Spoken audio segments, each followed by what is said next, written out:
Hello friends, Harshi ఫుడ్స్కి స్వాగతం. నేను హర్షి. ఈరోజు సింపుల్గా అండ్ హెల్తీగా పిల్లల కోసం ఏదైనా చేయాలనిపిస్తే ఈ లడ్డూని చేసేయండి. చాలా బాగుంటుంది. పిల్లలు కూడా చాలా ఇష్టంగా తింటారు. సో ఎలా చేయాలో తెలుసుకుందాం. ముందుగా ప్యాన్లో 5 టేబుల్ స్పూన్ల నెయ్యిని కరిగించుకుని అందులో 1 కప్పు శనగపిండి వేసి మంట లో టు మీడియం ఫ్లేమ్లోకి అడ్జస్ట్ చేసుకుంటూ శనగపిండి పచ్చి వాసన పోయేంత వరకు బాగా వేపుకోవాలి. ఇది వేగడానికి కనీసం ఒక 10 నుంచి 15 నిమిషాలు టైం పడుతుంది. లేదంటే లడ్డూలు పచ్చి వాసన వస్తాయి.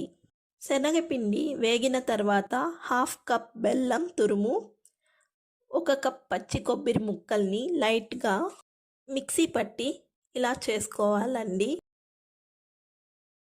ఇవి రెండు బాగా కలిసేలా మిక్స్ చేసుకోవాలి.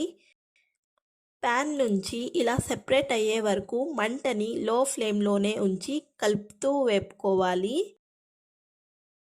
ఆ తర్వాత సన్నగా కట్ చేసుకున్న జీడిపప్పులు ఒక 2 టేబుల్ స్పూన్స్ వరకు వేసుకుని ఒకసారి కలుపుకుని నెయ్యి సరిపోకపోతే 1 టేబుల్ స్పూన్ వేసుకోండి.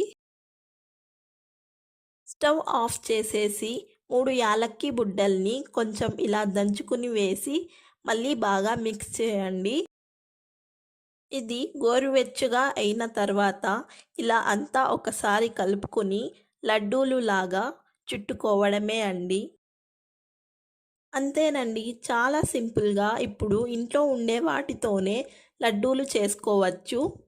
పిల్లల నుంచి పెద్దవారి వరకు అందరూ చాలా ఇష్టంగా తింటారు. మీరు కూడా ఈ రెసిపీని ట్రై చేసి ఎలా వచ్చిందో కామెంట్స్లో తెలియచేయండి. మీకు ఈ వీడియో నచ్చితే నా ఛానల్ని సబ్స్క్రైబ్ చేసుకోండి. మీ ఫ్రెండ్స్ అండ్ ఫ్యామిలీతో ఈ వీడియోని షేర్ చేయండి. Thank you for watching.